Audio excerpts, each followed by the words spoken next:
What's the problem with hype? and how to fix it. Let us tell you. Welcome to the Nerd News Podcast, starring Tyson Cox and Tyler Waltz. Hello, everybody, and welcome to Nerd News. My name is Tyler Waltz, and with me, as always, Tyson Cox. and we're going to talk about hype and how it is equally as dangerous as it is beneficial for companies. And the thing that kind of sparked this discussion between us at work earlier this week was Velma. Because Velma had a very awkward, weird hype train that really seems like it's come back to bite them. And it's a problem with modern hype because they blow their wad up front. Like right out the get-go, they show all the rainbows and all the sparklers and everything is exciting.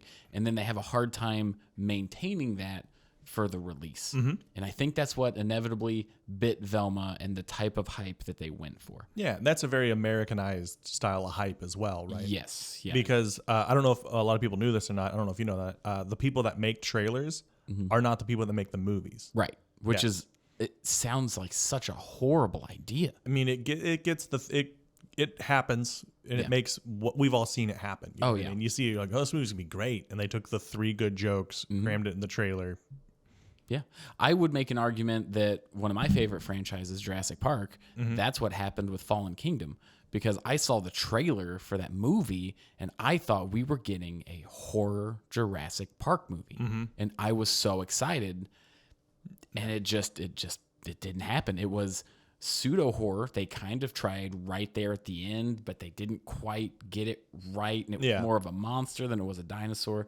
Like your angle on how you present things is so important. So we got that first Velma trailer, which it was an adult-oriented Scooby-Doo I'm in. style thing. Like, I'm down. That sounds great. Exactly. Immediately, that is intriguing because we grew up with Scooby-Doo. Most people have grown up with Scooby-Doo. But then they started pointing out the obvious things that turned people off.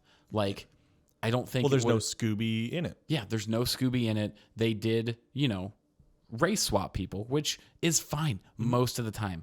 But in their opening trailer, they brought a point to it and how she was upset about a fan thing that she read in that Yeah. universe, race swapped a thing, and people were going to be upset about it, and she didn't like it. And it's like, okay, you are bringing attention to the thing. Yeah, you're calling out the thing. It's like, don't think of a white bear. You're gonna think of it. and you're like, oh, don't picture a white bear. Yeah. So immediately that got backlash, and then they weren't releasing any story details. Yeah. So it was hard to bring any substance to this thing that the only attention that they had brought to it is controversy. Well, and they didn't give enough information, so it's people.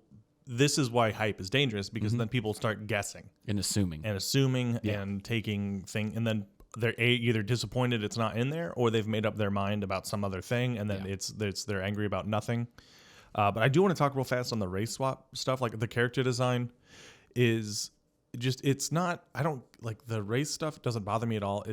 I was doing some research on this, and they compared Velma to Harley Quinn, where Harley Quinn did an amazing job of taking their characters, The animated show, the animated, which is killing it right now. It's one of my favorite cartoons. It's so good. I haven't seen it yet. It's great. I have. And what they do is they take the core root of the character and then they kind of expound upon it in a cartoonish fashion. Harley Quinn is still Harley Quinn. She's still a psychopath. She still loves violence.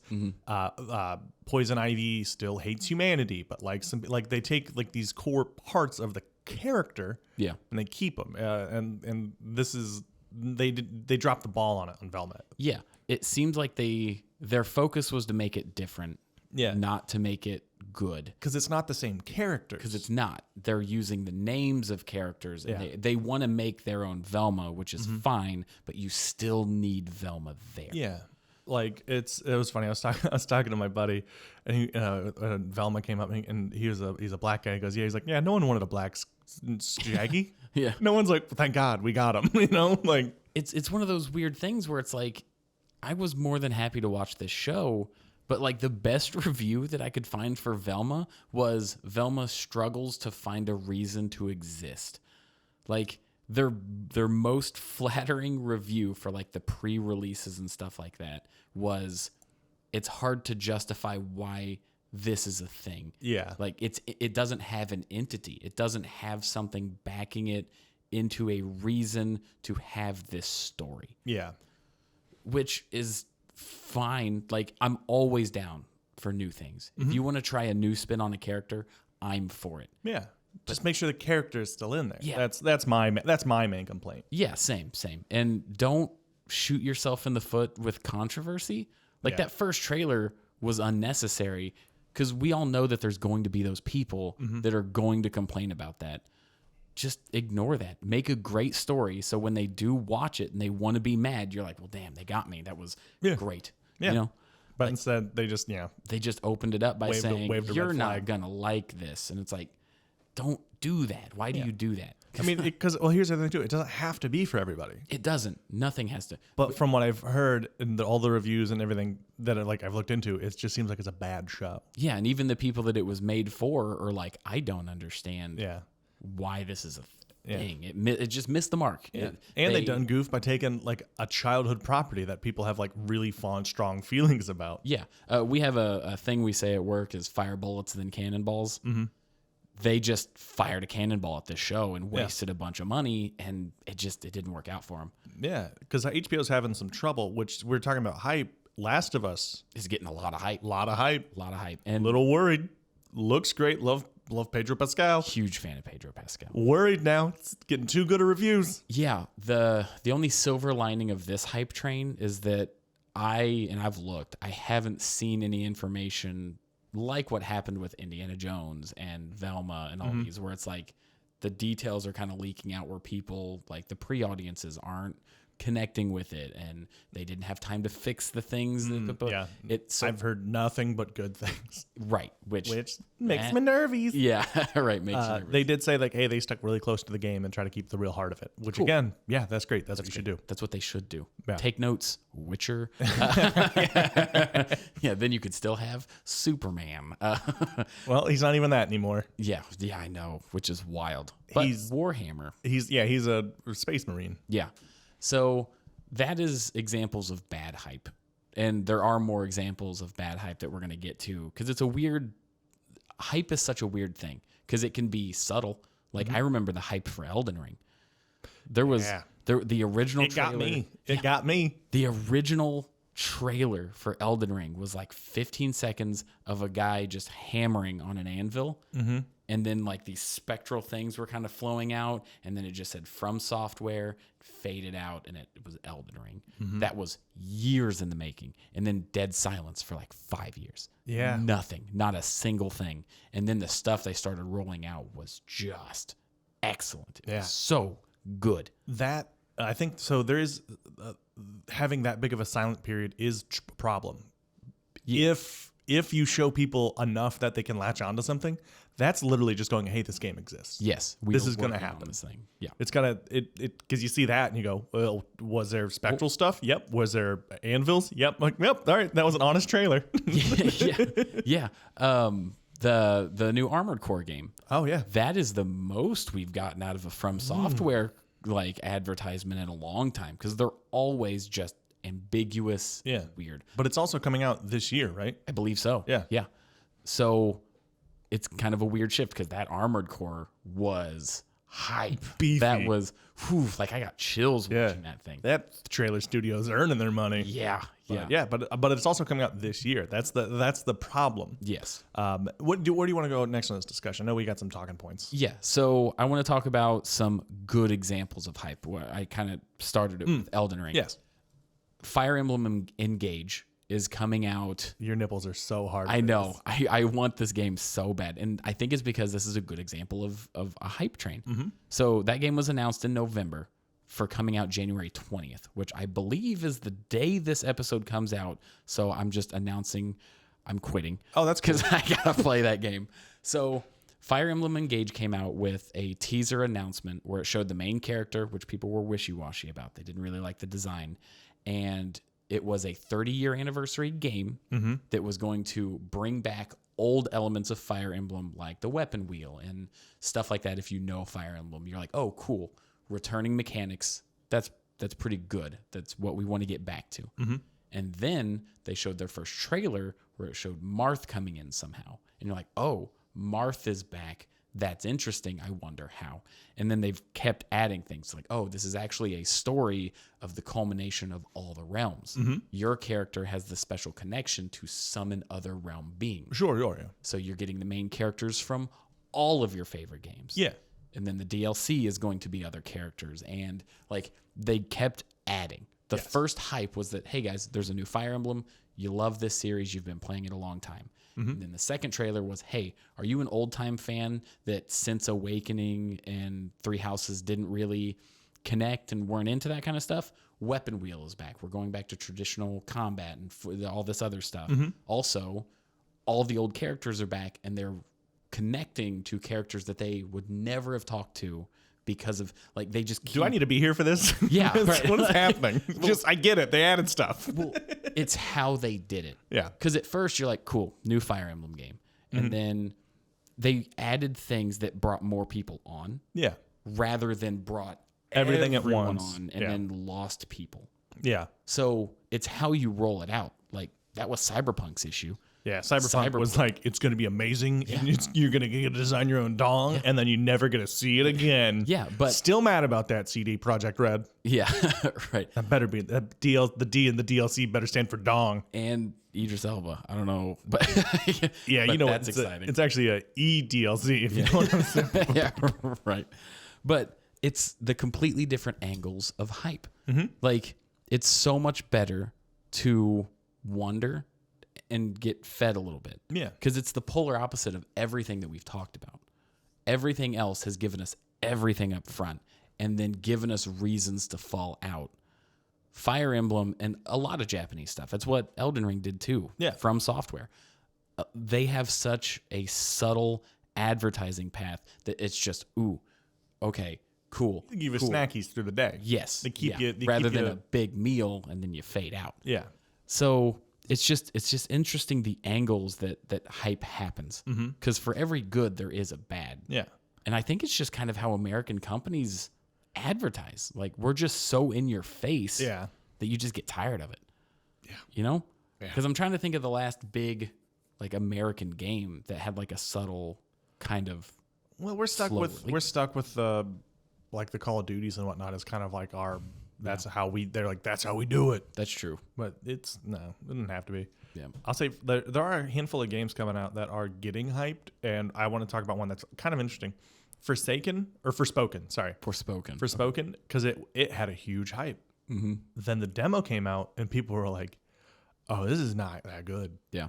But then now people are getting there's a review embargo that lifts on the 23rd. But people are playing it. They're like, I can't say anything, but it is way better than that demo. I can't say anything, but I'm going to say a little something. Yeah, they're like, this is better than we thought. Oh, it was like a bit of like a whew, wipes forehead. Well, there's something in the culture right now that is just broken games. Like It's the pre-order. yes, it is definitely the pre-order, but I think the tipping point of it's just okay to release a shitty game was No Man's Sky. Yeah. Because that hype train was years, had all these pre-orders, Yeah. absolute disaster. But if you go play that game now, it's absolutely amazing. And like they've come back and they've added everything that they promised initially. Yeah. It is everything, almost everything that they said it was going to be. And people have really forgiven them for it because all of it was free. And they were like, yeah, we messed up. We're going to fix it. But it's almost like every other company took that as an opportunity to be like, oh, we can just release horrible things. Yeah. Maybe make up for it. You might Oopsie like poodles. it. Yeah. Because I mean, same thing happened with, and I did research on the Cyberpunk stuff because that was notorious. That was like, I think that's the only game that the PlayStation Store took down. yeah. Like they were like, we feel bad taking your money. Yeah. Right. We took a little bit, but we're going to hold off. Oof. Yeah. But then they fixed their stuff too, and they're getting forgiven. Yeah. So it's very interesting because I know some places just don't. Like the Marvel Avengers game had a huge hype. Awful. Terrible. I was very excited for that game. Gotham Knights, Big hype. terrible. Terrible. Well, I don't know if that one is getting like crapped on for being terrible. It was just bland. Yeah, well, when you compare it to the other Arkham games, like you go, Yeah. it's actually the worst part of all of the Arkham games. Also, And their advertising was, don't compare this to the Arkham games. This is a different thing. It's a different studio. It's called Arkham Knights, but it has nothing to do with like the Batman Arkham. Don't compare them. Yeah. They look, also those trailers where the combat's very similar. You're still gliding. You're doing almost everything the same. but don't look at it. Don't compare them. Yeah. Don't Yeah. pretend that didn't happen. Just Yeah. it's gone. All right, let's take a quick break and then we'll hop back in. Cool. Yeah, sounds good.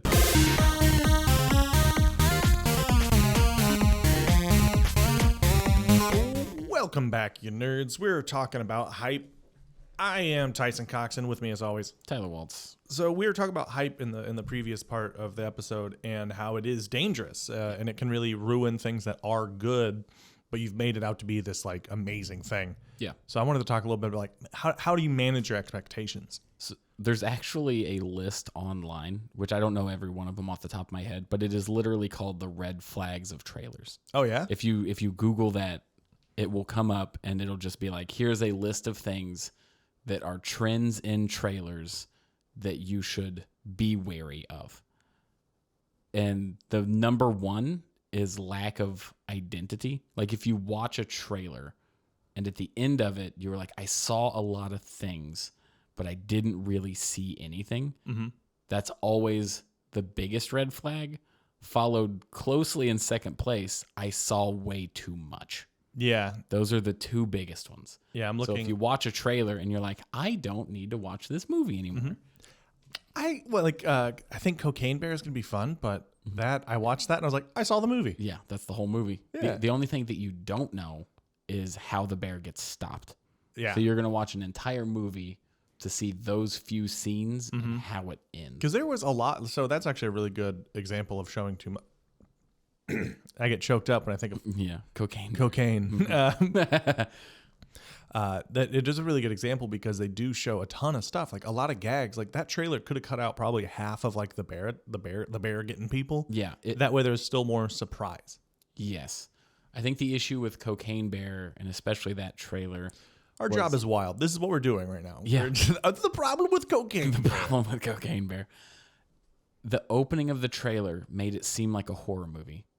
And then the rest of it was just kooky nonsense, Slapstick action comedy. which is fine. Yeah. I feel like those two are hard to put together unless it's cheesy, campy, like the Leprechaun and Chucky the Killer Doll. Well, I don't think it's going to be horror. I think you have such a love for horror. Anytime something's close, you get excited. You get hyped up. And then you get that little rug pull. Well, the opening trailer is them finding like the dead bodies inside that little cabin. Yeah. And then like the bear breathing heavily behind the door. Yeah. And like you just see the It's shadow. suspenseful. I wouldn't say it Yeah. was horror. That's It was true. Daylight, but That's a good point.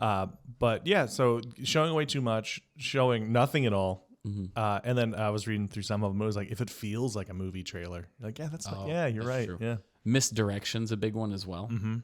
If a trailer promises one thing and then you go see the movie and it's very different, Yeah. a lot of people, that is a gamble Yeah. because that's either extraordinarily good or you are going to get massacred in reviews. It's probably the second one too. Yeah. Now a weird thing is I think I'm seeing this movie soon. I'm trying to figure out a date, but the new movie Megan, that is apparently an example of a misdirection that has worked out very well in their favor. So it looks like just kind of like a bad horror movie. Yes. Apparently it is very much a psychological dealing with stress movie Oh. in a campy horror movie where like the first half of it is very much like this is a good message in a movie and then like fun horror on the second half that did like just knocked it out of the park. Yeah. Okay. That's pretty cool. Yeah. That's good. I wasn't going to see that movie until I figured that out. But Yeah. the hype for that movie was pretty big too. Which like I that first trailer where she's standing in the hallway and then just like kicks it into a dance. You're like, what is going on? Creepy. Didn't like it. I don't like it. It's uncanny valley. So that and it said it's about stress. I'm good. Yeah. Let me know how it is. Anything about dolls puts me on edge. But one of my favorite horror movies of all time is Dead Silence, which is made by the same guy that made the Saw movies. Mm-hmm. And it's just a great movie. I would highly recommend checking it out. It's been out for a while. Okay. But yeah, crazy puppet lady that when she kills people, she gains the ability to speak exactly like them. Oh. And she can't hurt you unless when she scares you, you scream. So the movie is uncomfortably quiet the whole time. That's pretty good. Very good dynamic. Leigh Whannell, check it out. Great movie. Yeah. And I didn't see the trailer, so there's not a lot of hype for it, guys. Yeah, yeah, right. Yeah, but well, I think a good way to manage expectations is actually discuss things with people. Because if you get too in your own head, you start like making that headcanon like 65. I know you're excited about that. yeah, it's gonna be good. Talked about it. It's going to be good because it has dinosaurs. And that kind of helped you clarify why you're excited. Yes. So, tell us. It's also Adam Driver. Oh, yeah, I do like Adam. So that's why I'm in. Yeah. Give me that Little beef bit swallow. for everybody. A little bit for everybody. But yeah, let us know what you guys are excited about and like how you guys manage expectations. Because it is important because there are a lot of really good things that come out that kind of get overhyped. So Yeah, absolutely. I mean, we loved Violent Night, and that had one baller trailer. I think I was the hype train for that movie. yeah, right. All of our shorts, I was like, can we do another Violent Night? It's like me and Spider-Man 3. We found them. But yeah, thank you all for watching. We hope you can manage your hype, and also just check out those red flags of trailers, because after you read it, every trailer you watch, you're going to be like, yeah, no, that's there. That's 100% there. Yeah, let us know if your personal red flags too. Yeah, for sure. In dating. Yeah, right. I want to get a drink with you. Yeah. What is going on? But yeah, thank you guys so much for listening. We'll be back. We'll be back next week with a very special 50th. Yeah. It'll be our 49th and 50th episode. Yeah. He's doing both, but we have a big guest coming up that we're very excited for. Pretty excited. Tyson, I know you contacted him. Yeah. So Do you want me to say it? yeah, Oh, absolutely. Okay. I didn't know if we're just trying to build too much hype. No, say who he is. There's a great artist named Bug Hunter out there. If you haven't had a chance, listen to him. Very good, almost like acoustic nerdy stuff where it's not talking about pop culture, but more of like having anxiety and like Actually other dealing with problems. Yeah, it's very good. I found him and I immediately was like, this dude's great. And he's gonna come on and tell us about board game design because he also does that. Yeah, which is awesome. So stay tuned for next week. It'll be our 49th and our 50th episode. So a really big deal. We're so excited. It's crazy that we're at 50 episodes almost. Yeah. So check that out. And thank you all so much. We appreciate each and every one of you. Thank you guys. See you. Thank you for checking out Nerd News, everybody. We don't have advertising, so you are the advertising. If you like it, tell a friend, like, comment, subscribe, even leave a review on Apple. Everything that you do to support us, we truly appreciate it. And we actually just launched our Patreon, so if you'd like to support us even more, you can go check that out. All of our content is free. We have different rewards for different tiers, so check that out. And thanks again. We'll catch you next time.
Thank you for checking out Nerd News, everybody. We don't have advertising, so you are the advertising.